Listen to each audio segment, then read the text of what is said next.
What's up, everyone? Welcome to another episode of Sembrando. I'm here with my co-host Jareni and Dr. Carlos, and today we have a special guest with us. He co-hosts too. Like he's co-hosting. I don't think he's special. He's one of our members, so like he's gonna be on regularly with us. All right, so we have whenever you want to, we have James Ledesma. He's gonna be joining us here and there, hopefully more frequently. Do you want to introduce? I think I'll be here. Sure. My name is James Ledesma. Born and raised in East Los Angeles. This is my last semester at Cal State Long Beach, and I'm here to talk about whatever it is you guys want to talk about. We're gonna talk about all kinds of stuff. We're gonna talk about politics. We're gonna talk about Halloween. We're gonna talk about flies. We're gonna talk about again, babies being taken into Walter Reed Medical Center to be taken care of. So maybe we start off with we're in October. We're in the middle of the pandemic, and people are losing their shit because they can't celebrate Halloween the way we normally celebrate it. How do y'all feel about that? I feel like people are still gonna go out regardless. You feel like what? People are still gonna go out regardless. Yeah, I mean, I think people are expecting a second wave, right? Like a bunch of places are already starting to shut down again. Like Paris, like they started shutting down the city the other day. And there's two aspects of this for me that are sort of funny. Just like and maybe I can put a critical spin on it, but for some reason I've seen an uptick in like older people wanting to celebrate Halloween more. So I have family members who like are going crazy over Halloween. I won't say who they are because I don't want them to get mad at me. But like they've been itching at this. They've been itching about Halloween since like I would say even the middle of summer. And like there's this obsession with like Halloween and dressing up and which I find sort of curious. And not I don't think it's a bad thing. I think it's it's escapism. Like it allows Halloween provides an opportunity for us to escape our reality, which I think is healthy. But in the context of capitalism, I think like we do that more and more. And I'm not gonna knock it because one of the ways that I escape is I play video games. And I play like fantasy shit. I play like Batman, like fucking jumping through rooftops. And I got into this other video game the other day, and I couldn't handle it. It's really amazing storytelling. So if I was watching it like it was a movie, I would be enthralled by it. But it's too depressing, man. As a video game, I like happy video games. I like video games where I'm the good guy and I beat the villains and like really simple shit, right? And like Halloween movies, like the Halloween movie is always about like the kids and the witches, and then the witches are bad usually, and then and everybody like, but now it's turning around. Everybody loves the witches all of a sudden, like yeah, it's like everywhere. Yeah, like there's all these witch movies that are coming back. They're trying to make Hocus Pocus 2 finally. Like what's up with the sort of like anyhow, but yeah. So it's just funny to me to see like 45-year-old people like or older like who are more excited about Halloween than the kids are. Like my daughter has really asked really about Halloween. Like she's like she asked me about it the other day, but like my family members already decorated their houses and like their houses look like fucking haunted house and shit. and all the movies are on TV. Like that's all that's on TV. Yeah, doesn't like ABC have this like 30 days of Halloween, and it's like they show like a different movie every day. Yeah, no, I mean one of the channels was showing like different movie every like it was just on cycle. Like they had I forget what channel it was. How do y'all feel about Halloween? How was Halloween when y'all were growing up? Like used to go to the richer neighborhood to get the better candy. I don't know if anyone else did that or fell off neighborhoods. Yeah, you know what's really weird for me is that I live in one of those neighborhoods, even though I'm not rich. I live in an apartment building that happens to be in a neighborhood, and you get sort of a weird mix of rich people. you get the rich people who are super cool and they'll buy like the good candy and like they don't care. They're really generous, right? And then you'll get the rich people that like get pissed about it, like they like feel like you're invading their neighborhood, and it's They'll like put a sign. what? They'll put a sign that says "Don't knock on," or else Yeah. like the disclaimers that says. Yeah, basically, and they'll actually get it printed at a fucking nice place, right? Like it's not like the Mexican like Rasquachi ones that say no trico tree, like it's not like that. You guys seen that one before? Yeah. Yeah. Yeah, I remember last year Halloween fell on the same day that the Dodgers were playing, and so like hella people were like, "No estén chingando, estamos viendo el juego de los Dodgers." I got to experience Halloween in Mexico, and it's not that big of a deal over there. Like over there, it's like more Dia de los Muertos. Yeah. And my cousin, he was like the only one who was into Halloween, and he was the only one like that had his house decorated, and who gave us candy. It's because it's a culturation thing, right? The culture of empire. One of the things that's happening over the last, I would say 30, 40 years is that Halloween and Christmas are having a bigger impact in Mexico than they used to. So, for instance, like for Christmas, you do posadas, right? Mm-hmm. But you don't really do anything on the night before Christmas. You wait till like el Año Nuevo, and then the Dia de los Reyes Magos was like the main one. Mm-hmm. And so over the course of the last 15 years, like people are starting to fucking buy Christmas trees. Like, where the fuck are you gonna get Christmas trees in Mexico? Like, there ain't no pine trees out there. Like, not the kind that you use for Christmas trees, right? So I thought that was funny because I celebrated Christmas there one time, and they had like this really sad looking Christmas tree that had like 5 branches, and I was like, why even bother? Like, it looks depressing. And then Halloween, yeah, I remember when I was a kid, I lived here for maybe 7 years, and then I did second grade over there, and I wanted to celebrate Halloween because I always celebrated over here. And I went out, and the people are stingy, man. They're fucking like codos. They're like, go out on Halloween, and they're like, no hay candy. And then you go on El Dia de los Inocentes or El Dia, whatever it's called, because it's the day before Dia de los Muertos. And so there's 2 days, and then you go that day for candy. They're like, no hay. So like, you should have came on Halloween. And they're like, I was here on Halloween. You said, and they try to trick you. They're just basically stingy. Yeah. But yeah. So one of the things I find interesting about Halloween specifically, and this is related to COVID, is, and this is the other piece, right? The one is the cultural piece. I just get fascinated by people who are old as shit, and I will include myself in that since I turned 40 already. 40.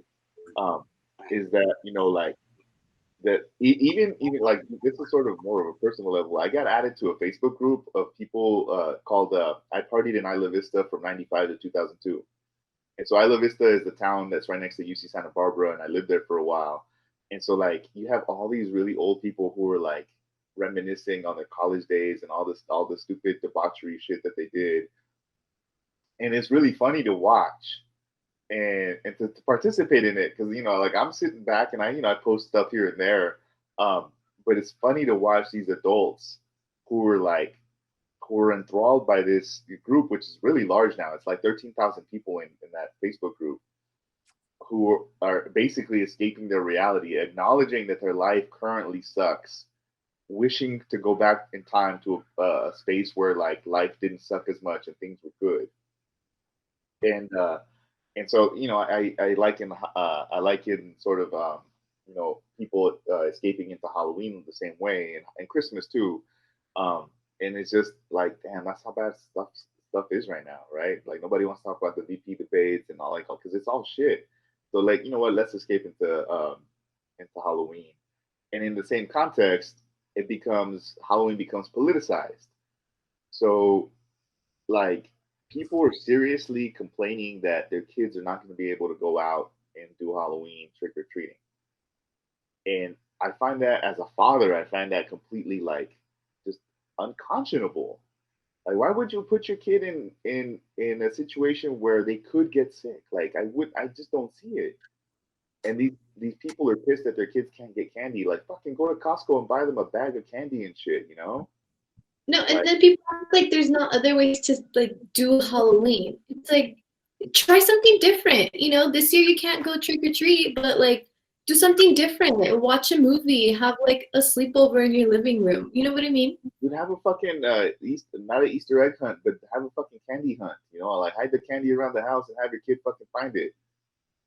Just remember where you left the candy, so it's not all fucking eaten by ants and shit, and like All the ants, stupid ants that come out. the roaches or whatever. Or like somebody smashes it. You know, like yeah, like for sure. Like you know, it's it's unfortunate, but like that's their kid's health, man. Like you know, and I see all these memes where people are like, you know, if you can go and you know get food from the food from the drive-through, why can't kids?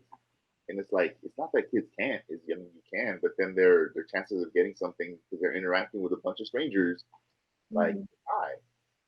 You know, I honestly hope the fucking White House goes trick or treating. That they I what? think The White House I goes. think it's more the ignorance, right, of people.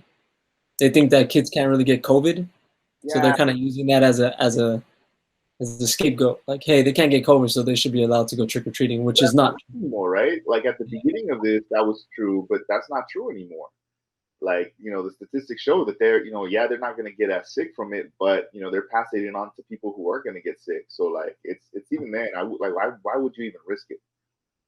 You know, there has been cases of like, you know, little brown and black kids dying from COVID. Like, so why would you even risk it? That's just a chance I'm not even willing to take. So my daughter knows that you know, we're not, and you know, I might buy her like an outfit and maybe we might dress up and watch a movie or something, but we're not gonna go out. Um, anyhow, enough about Halloween. Yeah, Lenny, keep us on track with the time. What else were we gonna talk about? Okay, let's do with Trump first before we get to the debate. Is Trump sick or not? I think so. His face looks like he's sick. He looks like that all the time. He was on The Apprentice. He can He act. could have died like fucking 15 years ago. I don't know.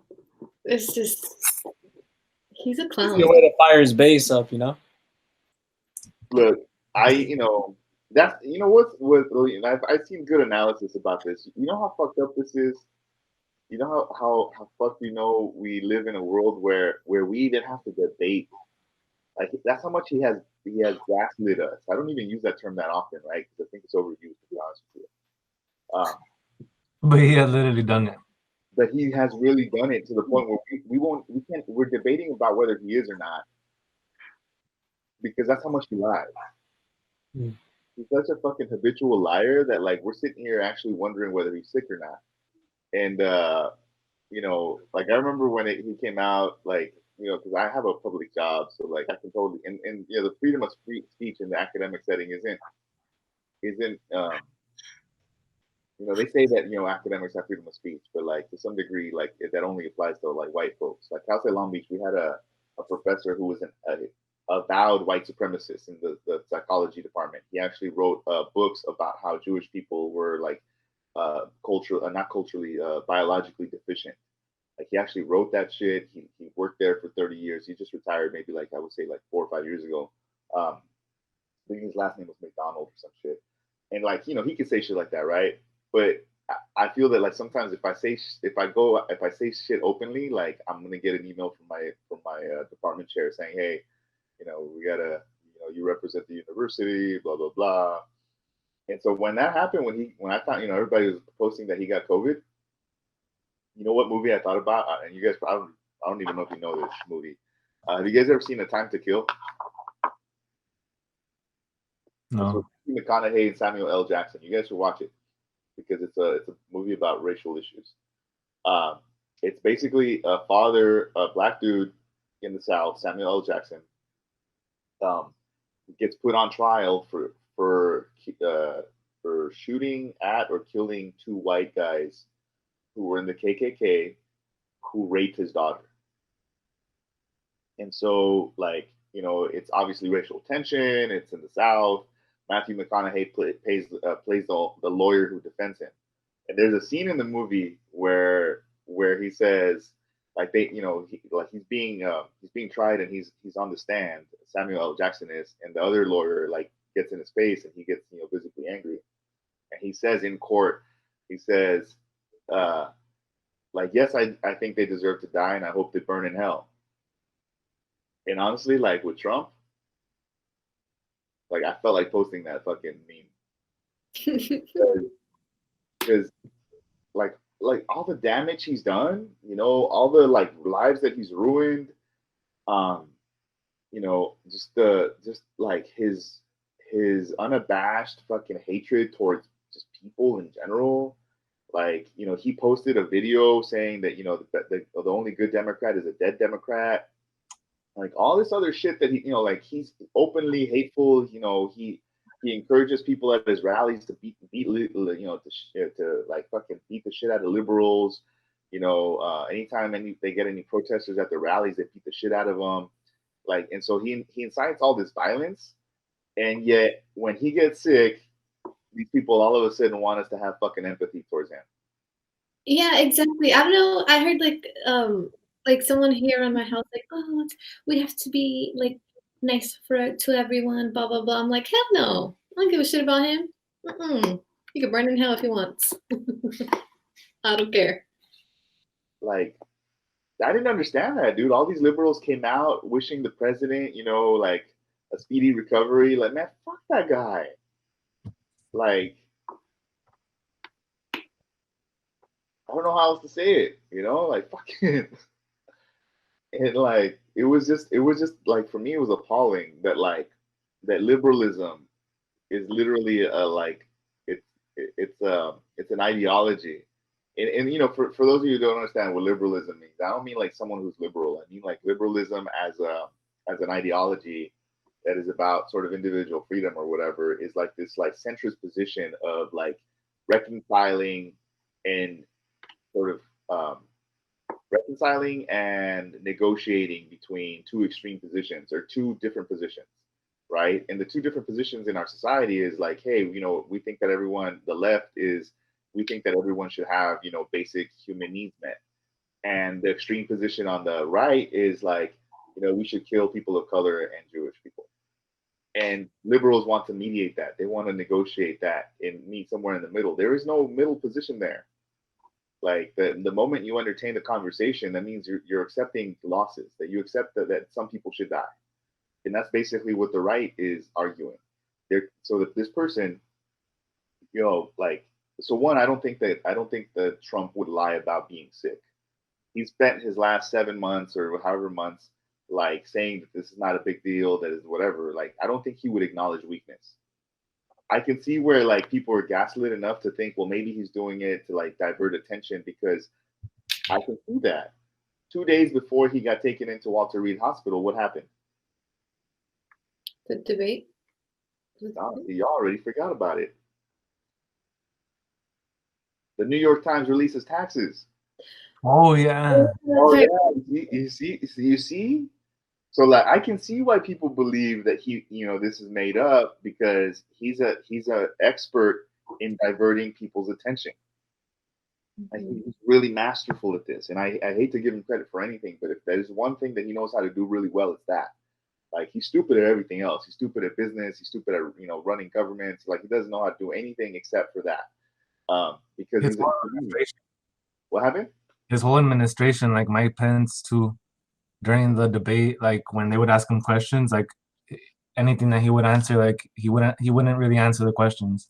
Yeah. And then there's a difference between sort of just like, just ignoring a question and divert. I mean, white people do that all the time, right? They like, you ask them a question and they start, like answering something else. But like, in terms of just like his, he's like, I think Trump's an idiot in everything except for this, but I think it's because he's an egomaniac. So like he spends so much time thinking about himself that he knows how to like divert people's attention to him. Like even when he has African Americans over the White House to sign something related to African Americans, he makes it about himself, right? Mm-hmm. And so the New York Times made something about like his taxes, and he's like, oh, I'm sick. So I can see where people would think that he made this shit up, but I honestly don't think that he has the ego to like acknowledge weakness, right? Like I don't think that it's in him to say that he's sick when he's not. You know what I mean? Like Mm-hmm. I would even venture to say that he knew he was sick like 3 or 4 days before that, and that he didn't want to go to Walter Reed because he didn't think anything was going to happen, and he only went when he started feeling like symptoms. And then this guy who has the best socialized medical care in the world, right? Walter Reed is the best hospital in the country, and it's a government funded like healthcare it's funded by the government. He goes there. He has 12 fucking doctors attending to him. Has the gall to tell people not to worry about COVID, and also at the same time has lawyers currently in court trying to take everyone's fucking Obamacare away. Like that's just beyond me. The hypocrisy. And we're over here talking about whether he has it or not, and that becomes the thing, right? Oh, he doesn't have it. He does have it, and all the memes about it. You know, like there was hella memes about him getting sick. Yeah, I think I saw one where he was like trying to breathe, and yeah, people ran with that one. Yeah, and I saw one where like where like there was all kinds of good Rona ones. Like when like I saw one that said like that Rona was really that whoever's writing the story of 2020 like is doing really good character development when when you turn Rona, who's a villain for most of the year, into like now you're rooting for Rona at the end of the year. Like that's fucking really like good character development. And like other people were, because this guy is a threat to humanity. The Republican Party in its positions lately, maybe there was a time maybe like 20, 30 years ago where there were reasonable people, and I think there still is reasonable people in the Republican Party, but they're scared because there's this angry wave of just fucking like people who want to watch the world burn, who have taken over the party because they care more about themselves than they do about their country. And I think that's and so like if Trump sits 6 of dogs on you, you're out of a position. I don't know, man. It's crazy. Do you guys think Mike Pence is just as dangerous as Donald Trump? Yeah, I think he's even worse because he knows what he's doing. Trump does this because he wants the attention. So I think, and that was that whoever advised Trump to pick Pence was masterful in that. Because I remember this conversation during the impeachment. Like, okay, let's say that Trump is removed from office. Who becomes president? Well, Mike Pence does, and that's not better. Like Mike Pence literally wants to usher in a fucking like hands scale like world. That's fucking creepy. Because I read the book and I've watched the show, and like he just gives me those vibes, and it's fucking scary. Yeah, he has definitely those murdery fucking vibes. They were asked about Breonna Taylor, if they believe that the case. Did you guys see that? No. If they believe that the case was solved, like if it was right or not, and his response was that why question the system? That he's pretty sure the system is doing a good job.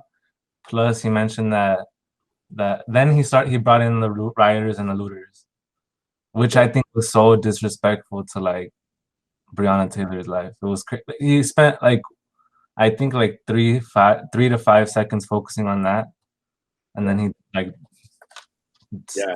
And I think that's at the point where the flag comes in, right? Yeah, it was around there. That's the point at which the flag comes in, because I remember I saw that clip and he was talking about the police officers watching, and I want to assure the police officers and their family. And I didn't hear what he said. Honestly, I'll be honest, and I know this might be surprising to some of y'all because I'm a political scientist. I don't watch this shit because I can't sit through garbage. Like I read about it. I watch the highlights. I read the transcripts. I read articles about the debates, but I can't sit there and watch. Like one, I can't watch the conservatives because they're just fucking like they're just batshit crazy. Like anything that they don't like, they call socialism, and anything. Like, the fact that they're calling Biden a socialist, and then Biden is fucking like fighting over not like proving that he's not a socialist, shows you how problematic our politics are. He threw it in the face to Kamala that they praised the Green New Deal like 5 or 10 times.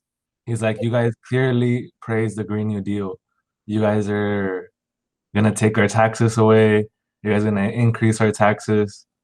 And the fact that Kamala Harris like has to and that's the thing is I don't even think she has to. I wish the fucking Democrats would own it. Yeah, we want a Green New Deal. We want a bright future for everybody. Like, I like y'all didn't grow up in the 80s, but I grew up in the 80s, and I remember movies about fucking how the future was gonna be awesome. Like Back to the Future 2 fucking showed all the cool shit that we were gonna have by 2020 something. Like we still don't have hoverboards, man. Like what the fuck? We don't have power laces either. Yeah, we don't got power laces. We don't got jackets that dry you when you get wet. Like we don't have so like if I was the Democrats, I'd be like, fuck yeah, I would embrace that shit. I would be like, you know what? I want the Green New Deal because we want to develop technology that's going to improve people's lives. Not fucking all these movies about the apocalypse, like the Jetsons. Y'all remember the Jetsons cartoon? It was about how the future was awesome. Yeah, y'all don't Lenny doesn't know. That's why she's sad all the time. It's because she never watched the Jetsons. And so like the fact that you have these Democrats who are tripping over themselves to disacknowledge the socialism is one, it's short-sighted. Like they can sidestep the question and be like, look, like you guys call anything you don't like socialist. I'm not a socialist. You can disavow the concept of socialism and then start talking policy. Yes, we support the Green New Deal because it improves people's lives, because it creates jobs, because it creates a future that we can all live in, and just start talking about how awesome the future can be. But no, they start fighting. We're not going to ban fracking. Yes, you are. No fracking, and then fucking everything turns about fucking fracking. Like, and so you have the fucking Democrats tripping over themselves about how conservative they are, and they're fighting over how conservative they are when like the polls show that everyone wants fucking better. That's the part that pisses me off, and it doesn't inspire me to fucking vote, honestly. Like I'm gonna vote for these people, but like no third parties. You're not gonna vote for a third party candidate. It's irresponsible for me to do that. I'm not gonna judge other people who do it, but for me, like as someone who cares about immigrants and someone who was undocumented, I was undocumented for a long time in my life. Like I'm a single issue voter on this. Like, I hope to some degree that we can push if Biden and Harris are elected, that we can push them. And I'm actually more concerned about down ballots. So that's important too. Like we should actually focus on maybe that is that the down ballot stuff, right? So like I think we need to flip the Senate because even if Biden and Harris win, if we don't have the Senate, like nothing is going to get passed.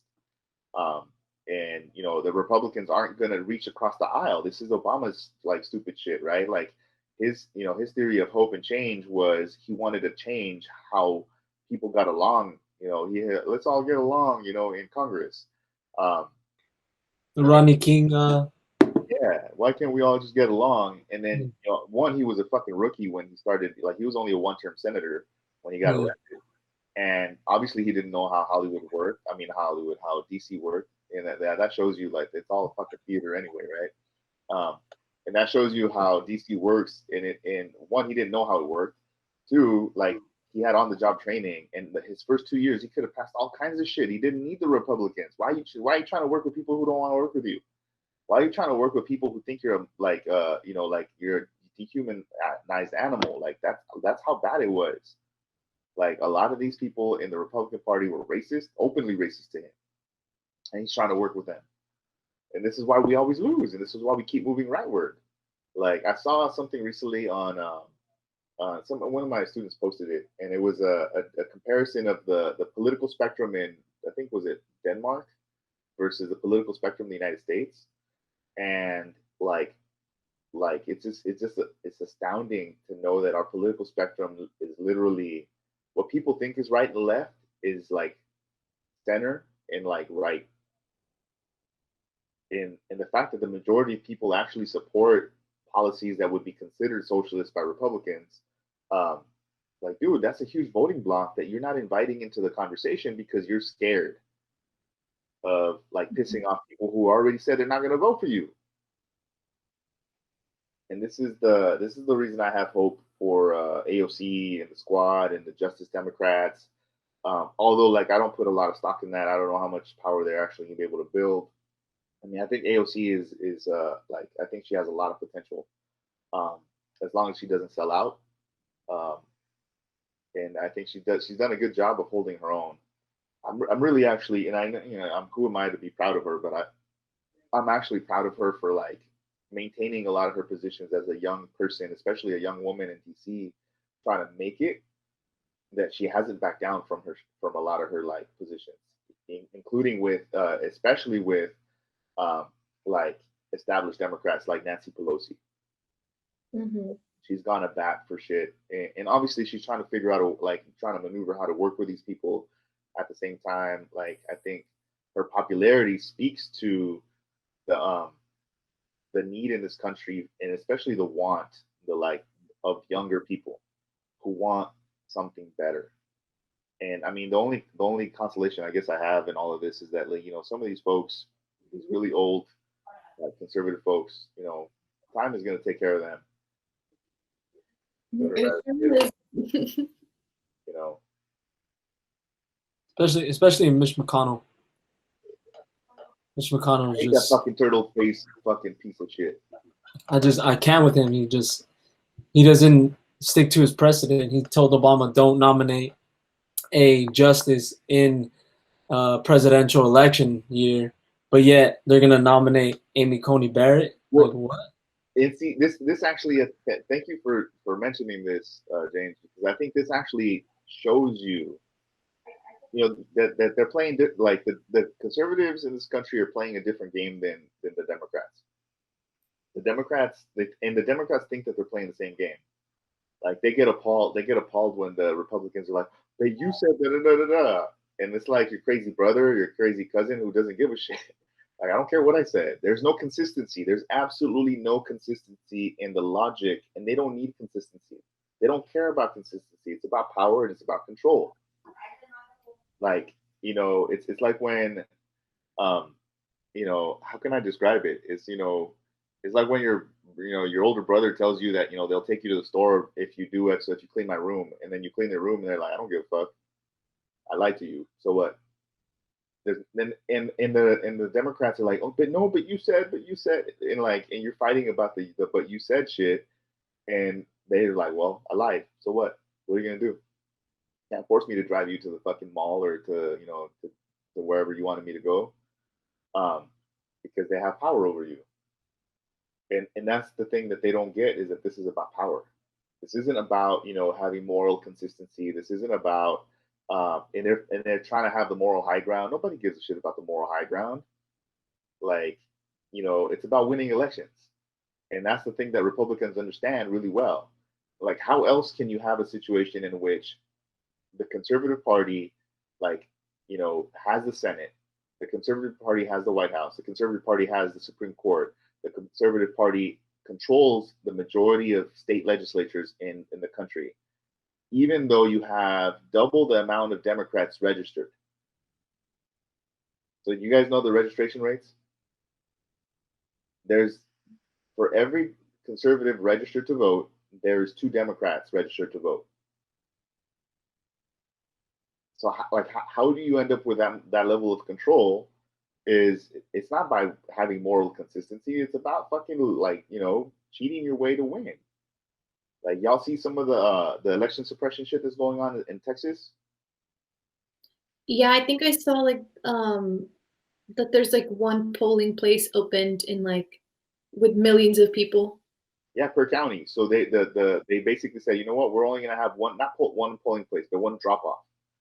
So you'll still have some polling places, and even that's problematic, right? Texas has put most of the polling places. They made it unequal. So like they'll put a polling place, like an actual place where you have to go vote in person. They'll put like 10 per county, and it doesn't matter how populated the county is. So if you live in a rural area, like okay, you can go and vote in like 2 minutes, and you're done. But if you're in a populated place like Dallas and Houston, and we all know like we all know the sort of the statistics about registered voters in cities and populated areas versus registered voters in rural areas. Cities tend to be populated by Democrats, and so. But the one I'm specifically referring to is that they're only going to put one polling drop off, like for mail-in ballots, um, per county. So there's only gonna be like one spot that you can go and drop off your mail-in ballot, or so you don't have to mail it. You can drop it off per county, and that means that there's I forget what's the name of the county that Dallas is in, but there's 4.7 million people in that county, and they're only gonna have one drop off. And there's a county that only has like 165 people in Texas, and it's on the outskirts, and they also have one. And so, and the reason they're able to do all of that is because these people 40, 50 years ago, like got together and they said, hey, we need to figure out how to keep winning elections because we understand what the voters are gonna move towards. They understood this. They understood power. They understand how it works. And so they started changing policies. They started changing laws. They started changing their propaganda to turn people into single issue voters. And to like honestly stupefy the electorate so that they get their people to vote for them, even if it's against their own interest, right? Get all these Trump people who are all working class people who like are all being hurt by his policies, but they vote for him because they don't like all the liberal snowflake shit. What they call the liberal snowflake shit, the safe spaces, right? Even though they're the ones that like, if you attack their safe spaces, they lose their shit. Did you guys see the Proud Boys thing? That's another thing. We have to talk about that.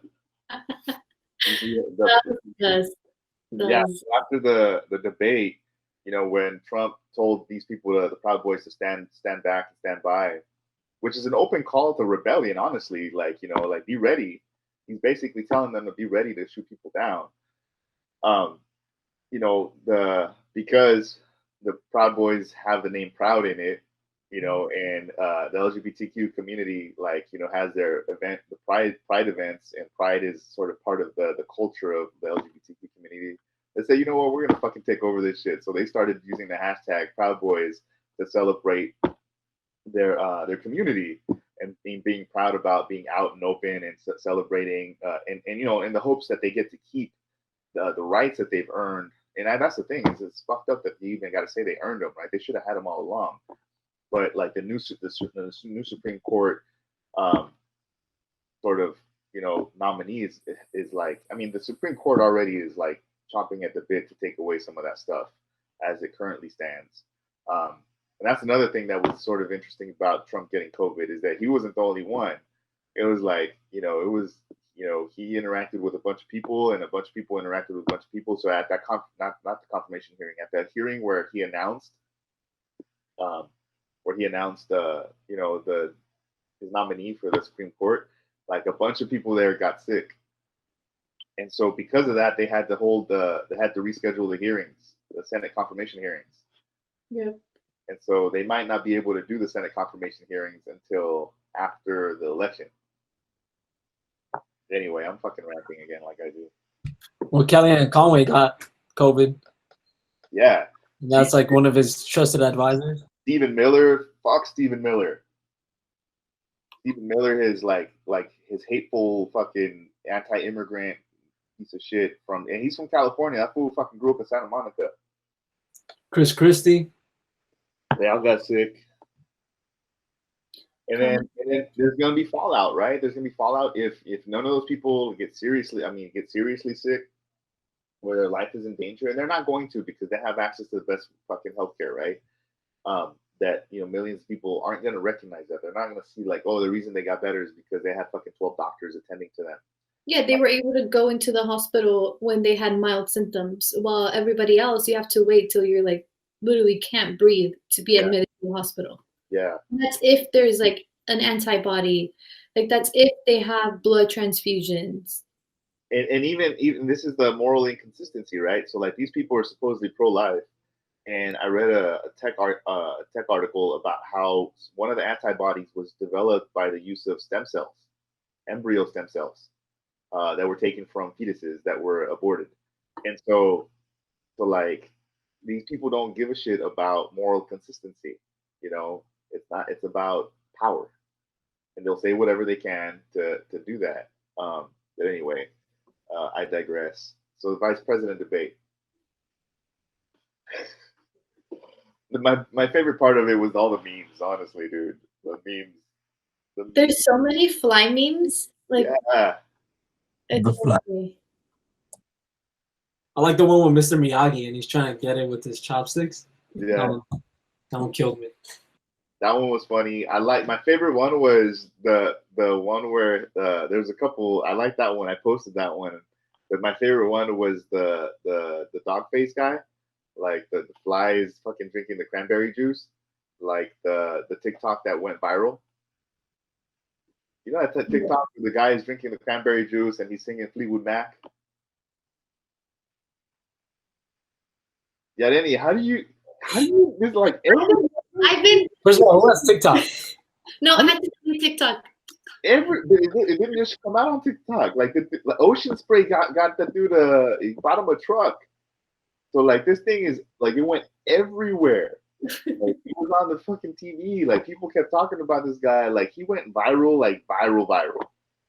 Like and it's just this happy dude in the middle of a pandemic. Like this dude is just like skateboarding down a hill, and he's singing. He's got his cranberry juice, his Ocean Spray cranberry. Oh, I know what you're talking about now. Okay, Yeah, yeah. I know what you're talking about now. Okay, now I know. He's singing Fleetwood Mac, you know, like random ass fucking Fleetwood Mac song, and it's a dude that looks like a gangster. He looks like a cholo, right?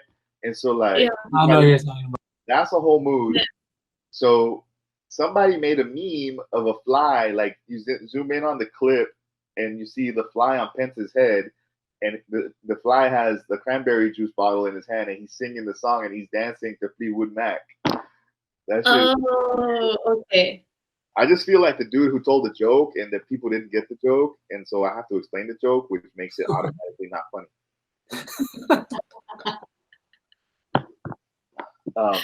Yeah.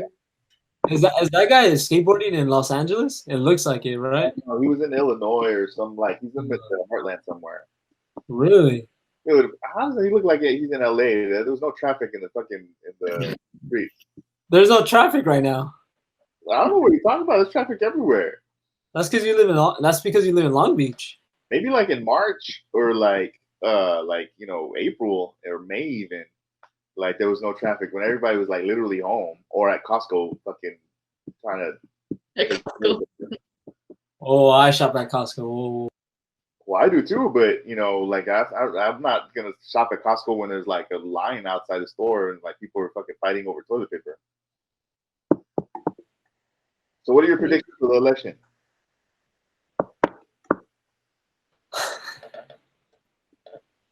I feel like Biden has a chance now. If he doesn't fuck it up, If he gets those swing votes, those swing states, he'll be all right. he has. You know, that's another thing that's come out is that you know Trump has said that he's not going to debate. He's not going to waste his time doing a virtual debate because they can cut you off when your time is up. But he openly admits that he doesn't like going by the rules, but yet he's the law and order president. Like, you mean breaking the law and breaking the order? Like, he fucking broke the law with his taxes. Like, he's getting fucking the best healthcare in the world, and he only paid $750 in fucking taxes. Like, you know how much healthcare can $750 like buy you? He should have been fucking cut off. Like, all right, those are your meds. Go home. Yeah, he's the real freeloader. Fuck yeah. He's been a freeloader. He owes $400,000 $400 million, I think. Yeah, 400 and something million. He's in debt to foreign governments. That's illegal. You can't owe. That's part of the job. Like this is why you're supposed to release your taxes, and this is why I posted something the other day about this. Like, you know, how are the checks and balances working out for you? You know, you learn about these sacred checks and balances in our government and the three branches and how they check each other. And like, where the fuck are they at? You know, you learn the little schoolhouse rock shit, like, you know, checks and balances and how they're supposed to keep our democracy safe. This motherfucker has like, he's 3.5 years into his presidency, and he didn't release his taxes. He broke the emoluments clause. He's breaking all kinds of fucking corruption like laws, and the thing is, people still think that he's gonna get thrown in jail afterwards. They're not gonna throw him in jail, man. We don't do that. Like somebody's gonna fucking pardon his ass. He's gonna move to Russia. Like if he loses the election, he's gonna divert Air Force One to fucking Russia and then like resign before the official like end of his tenure. This guy doesn't know how to lose, and so right now he's trying to figure out a way out or a way to steal the election. Honestly, so I predict I predict a lot of anxiety. I predict that a lot of weed shops are gonna sell out leading up to fucking the November 3rd date. Because people are gonna be fucking anxious as shit. Also, alcohol. Yeah, but alcohol makes me angrier. So I don't know. For sure, lots of alcohol. I predict that. I predict that Biden is gonna win. It looks like he's like climbing in the polls. But again, like we're living in a fucking like 2020 is some kind of time fucking space continuum fucking vortex where like the concept of time doesn't exist because a week and a half ago we were talking about Trump's taxes. 2 days later we're talking about Trump having COVID. The motherfucker's already out of Walter Reed Hospital, and now we're talking about a fly on his fucking head, on Pence's head. Like tomorrow will be something different. Y'all know that y'all remember this it feels like when I talk about the 80s and y'all look at me like like what the fuck is he talking Like about? we don't have that kind of nostalgic feeling Yeah. like you. So when I talk about shit that happened in March, I feel the same way. So Oh yeah, Tiger King. Y'all remember Tiger King? yeah. Yeah. Carol Baskin. I didn't watch it. Okay, but you remember it, right? You remember how it was a viral thing, right? Yeah. It feels like that shit took place 10 years ago. I feel like I have aged at least 5 years in the last 6 months. I feel like the class I took with you was like 10 years ago. Right? Racial and ethnic politics, yeah. In the concept of time, like this year is just like what's gonna happen. So like between now and November 3rd or 4th, I don't even know when the election is because I'm gonna send in my shit today. Like I don't even know like what can happen between now and then. There's a lot of shit that can happen between now and then that changes the outcome of the election. So it's scary, man. I'm fucking scared. It's terrifying. It is like what happens if Biden wins, but then Trump doesn't concede, and he's not going to. He's going to contest it. That's why you get this Supreme Court justice confirmed so that they can like throw out the election results, even though the FBI has already come out. They did a full ass study saying that there is no there is no fucking fraud being committed, and it to the extent that it does, it's like less than 0.0000001%. And it tends to be conservatives voting twice because they think that like other people are voting twice. Crazy times, man. Yep, it's wild. Which is why like the 5th of November is going to be special this year. Like, what if war starts? Like, dude, did you guys see what happened in Michigan? Oh yeah, they were gonna kidnap the governor. Yeah, a right wing fucking, they call it a militia. It's a fucking terrorist group, man. The fucking media, the right wing terrorist group, a right wing gang, basically plotted to kidnap the Democratic governor of Michigan. Yeah. Like, this is what these people are doing, and yet they want us to fucking be peaceful and protest. Like, I don't subscribe to necessarily like the violence, but like fuck, I'm like this close to like thinking about getting a fucking weapon and learning how to use that shit. That's how crazy shit is in our life that I have to even entertain that thought, right? That I have to look up the Socialist Rifle Association, which actually exists. They teach you responsible gun ownership. And so we find comfort in fucking memes that laugh about flies on people's heads. Yes, we do.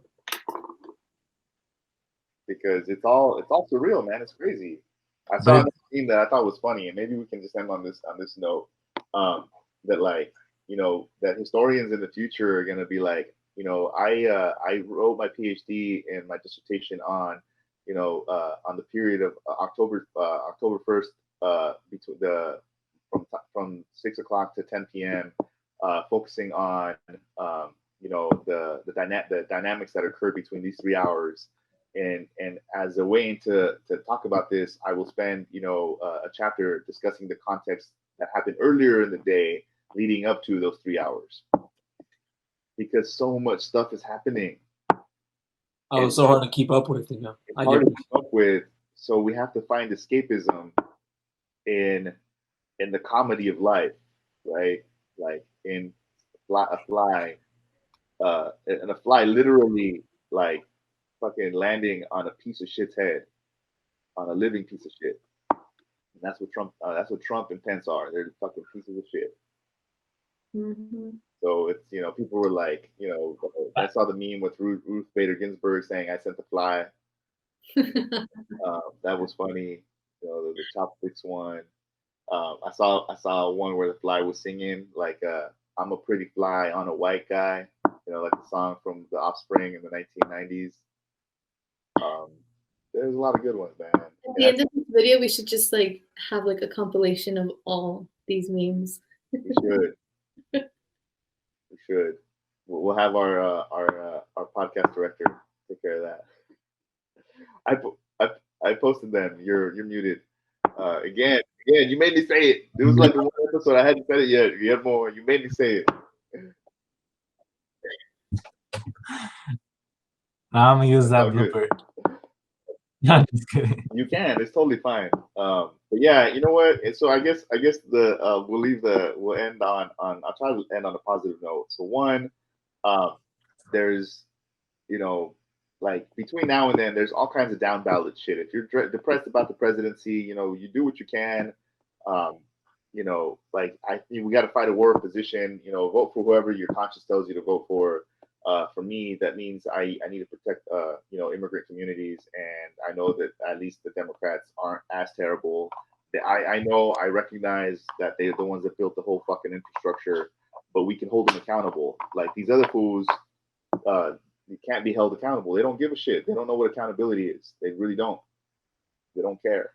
And so for me, that's what that means. But there's a bunch of other stuff that people should start promoting right now. They should start vote yes on 15, right? Like, let's make fucking corporate, commercial relandholders pay their fair share so that like our state can, improve its educational system like it was before Prop 13 was passed.